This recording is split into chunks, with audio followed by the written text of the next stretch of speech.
Welcome to a new edition of the Famous Interviews with Joe Dimino series. On this episode, we talk with esteemed actress, lawyer, and novelist Stephanie Cotsirilos about a wide range of topics about a life well lived. She is a novelist and lawyer who draws on a first career that she had on and off Broadway. Originally from a multiracial family with strong memories of immigration, her first language was Greek. She is a woman lucky enough to have had several careers. This whole journey began in Chicago, and when she was 5, someone asked, "What's your name, little girl?" And she answered, Judy Garland. Her story is a fascinating one, and that's just one of many tales. Enjoy the interview. Hi, Stephanie. Hey, Joe. How are you? Hey, I'm good. How's life? Life is not too bad over here. How about you? Oh, not too bad. Where are you located exactly? I'm in Portland, Maine. Portland, Maine. Wow. Yeah. Yeah. It's a part of the world I've never seen. Is that right? Have you never been up here? I haven't. No, I'm in Kansas City. I have, my dad he was born in Brooklyn, raised in Long Island, so that's the closest I've gotten. Yeah. Yeah, to the East Coast. Well, I'm a Midwesterner by birth as well, so, but a bit north of you. I was born in Chicago. Oh, I gotcha. I love Chicago. Yeah. Great city. Absolutely great city. Yeah, it's kind of the little version of New York, but there's just so much charm up there. Right, and it's unique. Not to mention the music scene, which you must be very, very aware of, given what you do. Yeah, it's great. Yeah, I took my son to a baseball game at Kaufman the other day, and there was someone there that was a Cubs fan, and he was asking if I'd ever been there. And I'd been to Wrigley, and I loved it. I mean, it's just one of those. It's like with the Red Sox. It's one of the few stadiums that still exists from that old world, and it's very unique. Yeah, absolutely. My brothers apparently, or at least one of them, used to play hooky from school. We found out, decades later, just to go there and watch some of the baseball games. Yeah, it's a pretty magical place. Chicago. I would have done the same thing. Yeah. Totally.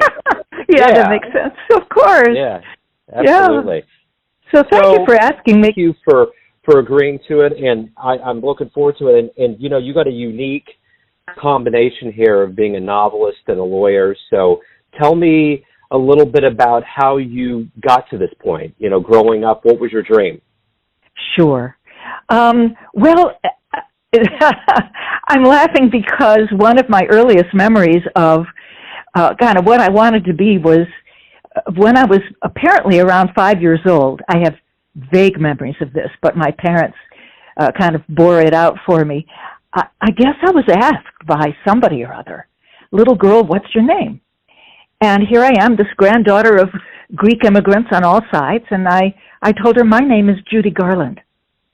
And that was kind of said it all in the sense that I wanted to sing. I wanted to dance. I loved what I was seeing Garland do in those days. And so clearly, the performance side and the art side was there very, very early on. And my parents kind of laughed and loved it. I think my grandmothers might have been somewhat horrified because being a performing artist in kind of a striving Greek-American family was not the idea of what was appropriate for a woman to do. So I got indulged for that, I think, when I was a young girl and went to college and got degrees in literature and so forth and went to good schools. But, to some people's horror, I actually did go to graduate school and earned a master's degree in music and singing. And then went on to Yale Music School to the Yale Repertory Theater, for my first professional gig, then on to New York City.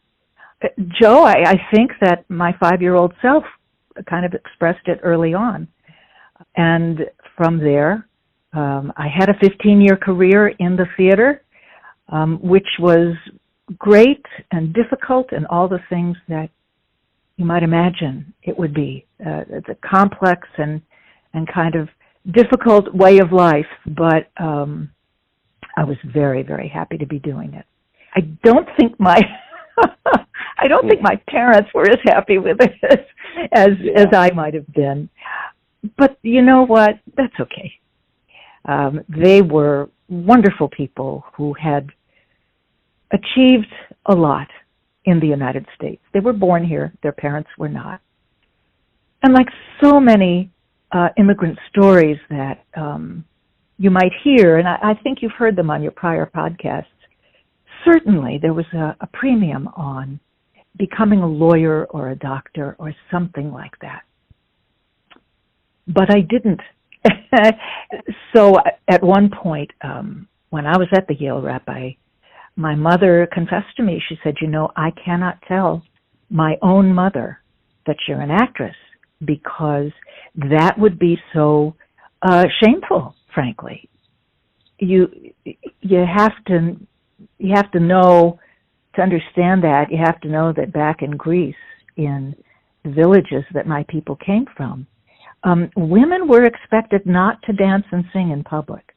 That was considered to be behavior of a lady of the night. That was not acceptable.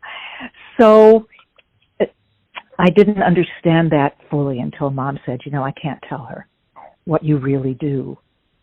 So that sank in. But it didn't stop me for another 10, 12, 13 years. Joe, I think what you're asking is, so how did we get from there through law and all the rest of it? Yeah, but that's such a great story right there, and it's so great that, you did follow that dream going against what, would have been a tidal wave of families saying do something different. So you did actually go after your dream. I did. And you know what? I've got to give, even though my parents disapproved in many ways, they also were very, very supportive in other ways. And I've got to, as I talk to you today, I think to myself, you know what? They never cut me off. They never tried to stop me from doing this thing. So I have to give them enormous ups for that. But I will tell you that something else started to emerge during those years in the theater. Everybody else in my family was a lawyer, except for my mother, who died, unfortunately, quite early in my life. She died when I was 30. And all three of the men in my family, my two brothers and my dad, were criminal defense lawyers. And there I was, on Broadway, off Broadway, doing my thing.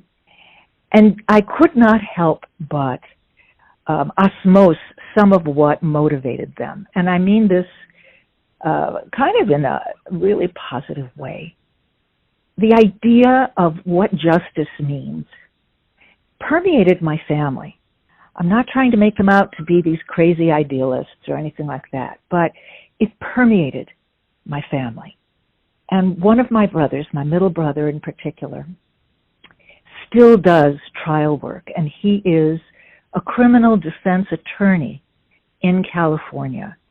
He defends people who are accused of death penalty offenses because he strongly believes that the death penalty is racially discriminatory and flawed in 1,000 ways in our country. You can't grow up with people like that and not have some of those concerns hit you in the heart. So they did. And it came out in a very odd way. I was in a Broadway show. I had been in a show that won the Tony Award one year, and so I had that experience. But soon thereafter, I found myself on my sofa in New York City, sitting with a dear friend, and we were watching coverage of the earthquake in Mexico City in 1985. Do you remember how awful that was? I do. Yeah. Yeah. It was a terrible, terrible human catastrophe. And I remember watching that and watching the rescue dogs.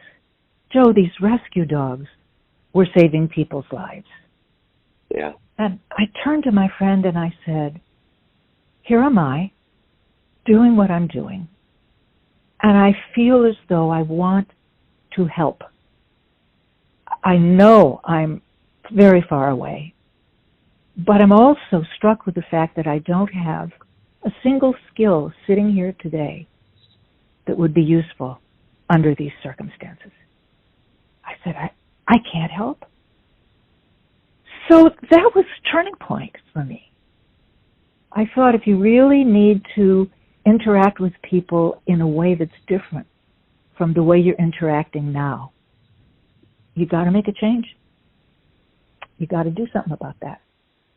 Yeah. And so I did. I researched other careers. And frankly, the quickest way to get to where I wanted to go was through the law. Not to mention defending myself at the dinner table better, with all all those other lawyers there. Yeah. Yeah. So I just hasten to add, don't hear me saying that I'm dissing the arts' power in people's lives. Oh, no. Okay, yeah. No. I mean, Yeah. I would never, ever presume that. And the fact that you spent so much time in the arts, and I can just tell by the way your passion that there's nothing fleeting about it. In fact, I find it intriguing that I would think having that long in the arts would be a great precursor to getting into law. There would be so much life that you would see in a different kind of classroom, so to speak. Yeah, I think that's really insightful. I think that's well said. A different kind of classroom, you just said. Yeah. And so when I I was in law school, I would say within 18 months after the Mexico City catastrophe. I really moved quickly. But once I got into law school, I began to realize that classroom of life, cliche, but there it is, that I brought with me was different from what many of my classmates brought. You're absolutely right about that. And let's not forget, I was 15 years older than most of them were, because I'd been out there working for 15 years. And I had met and really loved and admired people who, pardon me, never mind going to law school. They went to high school and that was that, These smart, wonderful artists who were making their way through the world without the overlay of certain kinds of academic credentials. So you go back to law school and you see people and stories differently, perhaps from the way your classmates do, right? So when you're trying to decide in hypotheticals, let's say, in a class, and the professor throws some hypotheticals at you and says, what do you think the policy should be on this? Or what do you think about that, or the other thing? You're bringing a different set of assumptions to the table completely than some of your classmates. It was truly a tremendous advantage, and at least personally for me. And what an honor to be able to go back to school, Joe. I don't know about you, but with my forebears back in Greece, a woman that age would not be going back to school. Yeah. Believe me, she wouldn't. If she were going to school at all, okay? Yeah. Yeah. So if I may interject quickly, what makes me say that is that one of my grandmothers died illiterate in every language because her own father, the family lore says, had forbidden her to go to school or learn to read. She was an advocate for every one of her kids to go to college. God bless her. But in looking around at my law school classmates, I thought, I wonder how many of you have had someone in your lives like that. And maybe many did, by the way. But it is, if you have had someone like that in your life, like my illiterate grandmother, you really know what a privilege it is to be sitting in that law school seat. Because it could be otherwise big time. I remember my dad, he came from Italian immigrants, and Yeah. he was 100%. I'm 50, and I remember when I used to go to work with him, he was a car salesman, and he was phenomenal at it. I mean, everything was what I would just look in awe because he could sell anything, and that was the way he was. Yeah. And I remember all of the salesmen, they used to come up to me and say, "Hey, are you going to sell cars like your dad someday?" And he would always interrupt him and say, "My kid's not going to be a Tommy like me. He's going to go to college." And it used to hurt me to hear him say that, but I was the first of this Dimino generation, of all of these generations, to actually go to college and get a degree. And that was a big, big deal for him. So when I hear you talk about, your Greek ancestry and going to college and all of that, what a big deal it is. That was a huge, huge thing for him to see that happen. And I'm just glad that I took that route. And, that's the thing about wisdom and time, is that sometimes it takes decades when you step back to look at it and conceptualize it. Like, I have a very headstrong 16-year-old stepdaughter, and there's things that she is just absolutely for sure about. And, she has a lot of things figured out. I just keep thinking, man, here in about 10, 15, 20 years when we have a conversation, how many things is she going to realize that is vastly different from the way that she sees the world right now? Right. To hear that story sounds very, very familiar. I love your dad for saying what he did. I understand why it hurt you.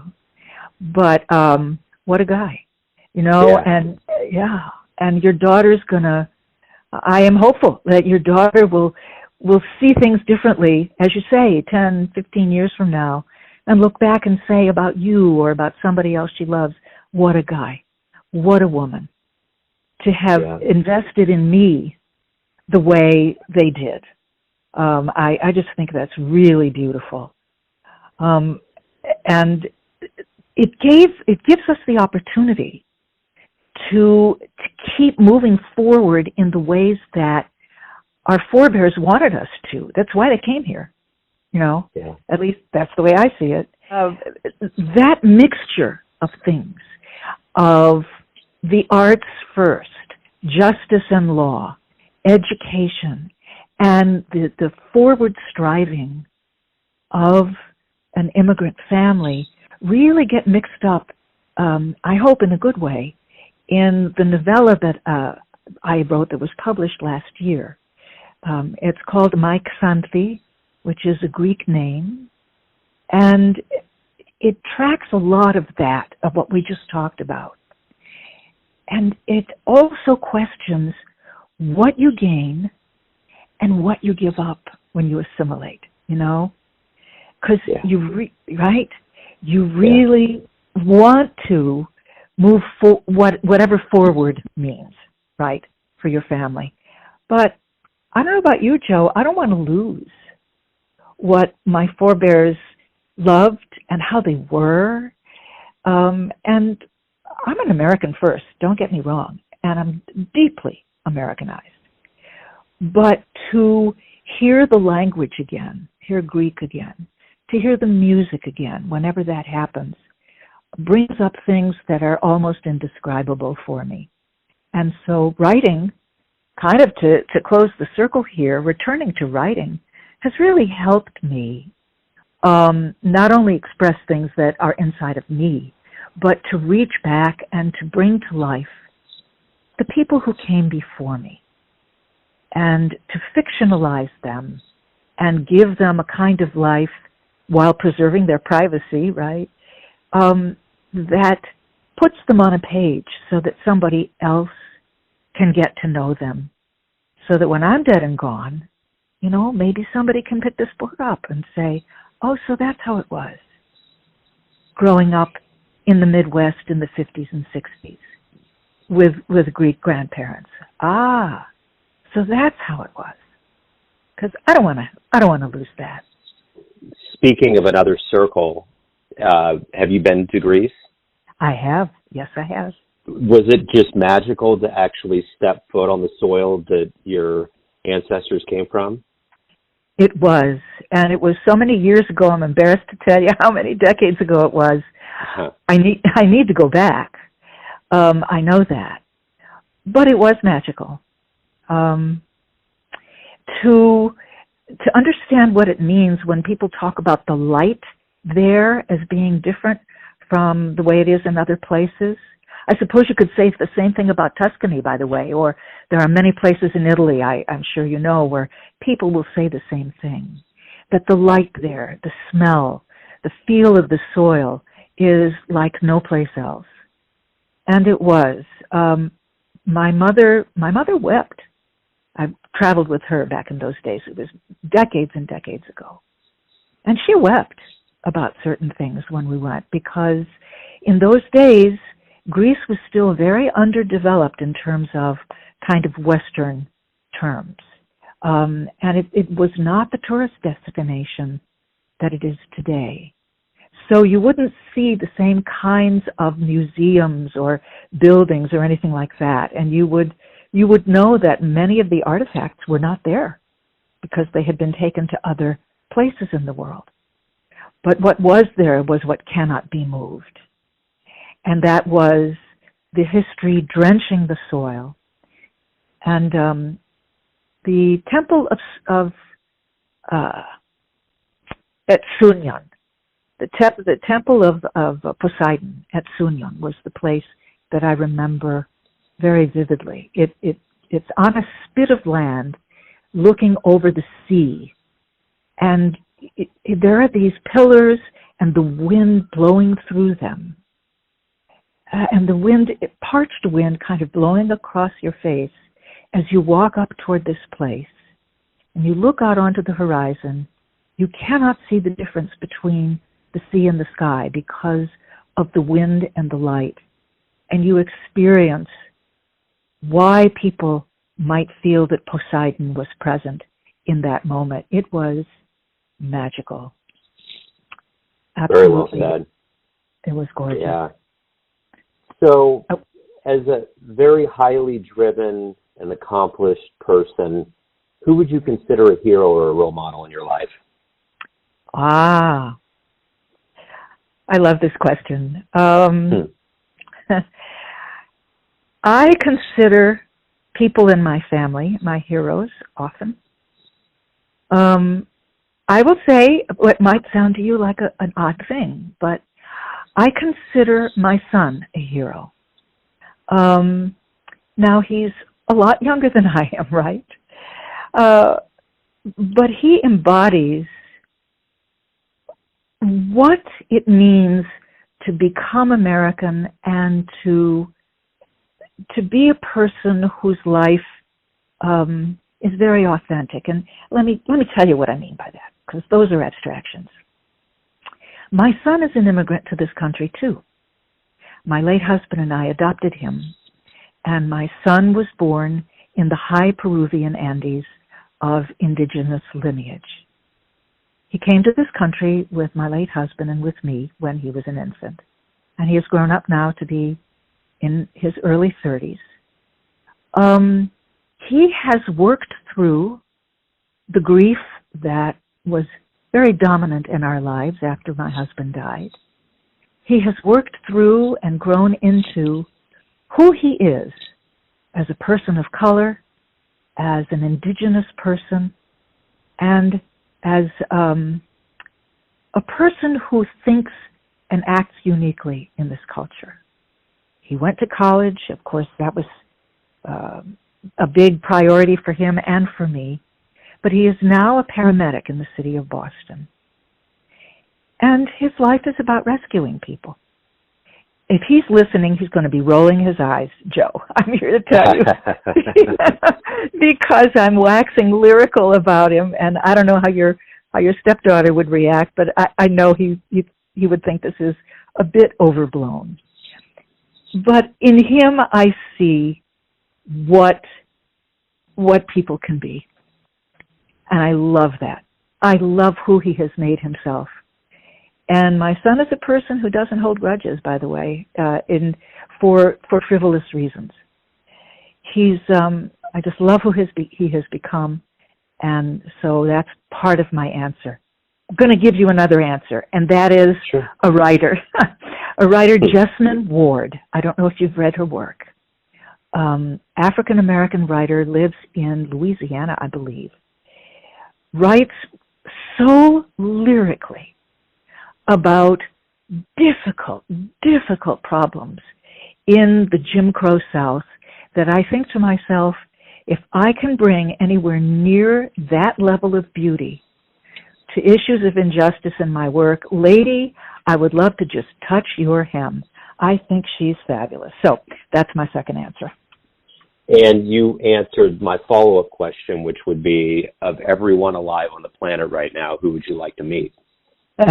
Sure, Jessamine Ward. I'd love to meet her.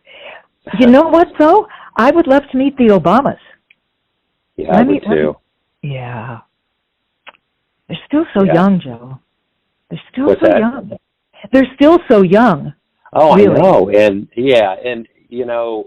And I even think too, I would love to meet Bill Clinton. I got to see him give a speech at the Truman Library here back in, I think it was 2004. And I'm telling you what, they opened the doors for him. And when he came in, you could absolutely, without a doubt, feel the electrons and protons move in that room. Like when he came through that door, it still like blows me away right now to even think about how he entered and the oratory genius that he is when he gets in front of a microphone in a group. It's something that is like beyond like a regular human realm of like speaking and interacting.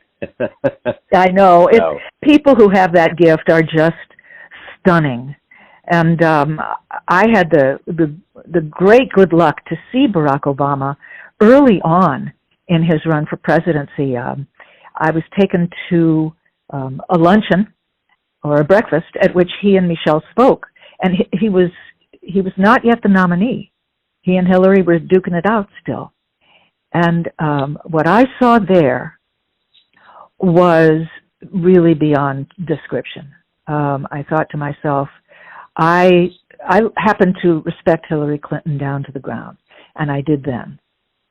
But I thought to myself, breaks my heart to say this, but I think this is his time, because his presence and his oratory as well can be quite extraordinary. Was something that I felt the country really needed. I remember the night he was elected, I was doing as I often do. I was a voter protection attorney at the polls here in Maine where I lived. And I was checking in with my son, who was watching the returns, because I had to run back to the polling place. That's a whole other story, where there were people trying to challenge student voters at the polling place that year. But we'll leave that to one side. It was quite difficult. I would run back home and say to Gabe, "How you doing? How's the election coming?" And he said, "Oh, my goodness, I'm afraid he's going to lose." It was early in the night. Finally, I raced home again, and Barack Obama's name was all across the screen when the California and West Coast votes came in. And I remember looking at my son and saying to him, "This country is yours in a way that it was not 10 minutes ago." And there were tears in his eyes and tears in my eyes, because Barack Obama, a man of color, was now going to lead this nation. My son could look to him in a very different way than he had to other presidents. So, I would love to ask them, what's next for you? Both of them. Yeah. After you've done that? Yeah, I know. What comes next? Yeah, what's the next mountain you go up? My 16-year-old daughter, stepdaughter, she's very different, on a different plane. I have a 17-year-old special needs son. He's on the spectrum. And I took him to see a speech in Kansas City, and he was right off downtown in front of the World War I Memorial. And we got close enough to see him, and I just wanted him to absorb that into his brain. But you could just hear Obama's voice booming over Kansas City. I'll never forget that. It was a magical moment. But witnessing and seeing little parts of that is wonderful. So I have a question for you here too. You're clearly wise, and you've been around, and you've seen a lot in your life. And I'm wondering, this isn't a regret question, but if you have a dream tonight, you run into like your 20-year-old version of who you are, and you could give that version of you one piece of advice based on the wisdom that you've gained throughout all of these years on this planet, what would you tell that version? I think I would say to her, don't be ashamed. Do not be ashamed of failure. Do not be ashamed of falling short. Do not be ashamed of loss. One of the downsides, perhaps, of being in a striving family is that there is some pressure to succeed in conventional terms. And I know that I experienced some shame from time to time about a wide range of things. That was not necessary. That holds you back. Be disappointed. Be hurt. You can do all of that. Grieve if you need to. But don't be ashamed. Don't engage in self-blame, because that is just a waste of your soul time. You got to take that and take everything that's inside you, including all the rough spots, and keep moving forward with something that you can translate to a transmission to other people, because that's where the magic is between you and the other human beings on this planet. It's an ineffable place. You can't even identify the moment that it happens, but you know when it does. So that's what I'd tell her. Forget about the shame. Just don't bother. So what are, of all the accomplishments that you've had as a professional, between theater and being in law and being a writer, what are you the proudest of? What stands out the most that you kind of sit back and think, I'm so glad that happened? Being a lawyer, being a writer. I am very proud, of course, to have written what I've written and have published what I've published. As a lawyer, I am very proud that I engaged in a lawsuit that found a way to serve papers on a very big wrongdoer. His name was Radovan Karadzic. He is a war criminal who eventually ended up before The Hague, and he was architect of the mass rape and ethnic cleansing in Bosnia. I'm proud of the research I did to allow that man to be served papers. But what is it kind of across the board? I think it's related to something I just said, and I'll relate it to a story that I wrote. That it was a turning point story.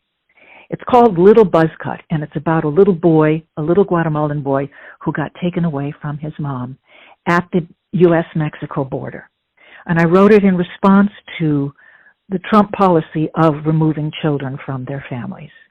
I remember being compelled to write this story that summer.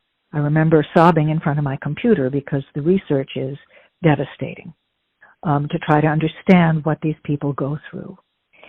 And what I'm proudest of is that the story was not about me. People tell you to write what you know, and there's great virtue in that. I get it. But this story was the moment for me that I got out of myself and started writing about other people's journeys, other people's pain and victory. And this story asked me to move way beyond myself.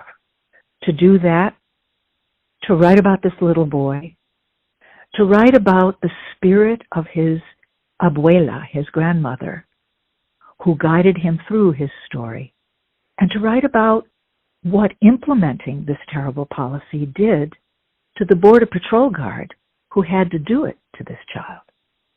And to get to know those three people outside myself. You know what? Thank you for asking the question.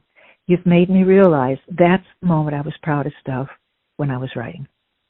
Thanks for the question. Oh, absolutely. You bet. So I'm curious, let's say we have a conversation in 5 years from now, and I ask you, what's been going on? What are you looking forward to doing next? Oh boy. Okay, 5 years from now. Joe, I'm going to be 80 years old 5 years from now. So I'm going to say first, Joe, I made it. I'm here. That's right.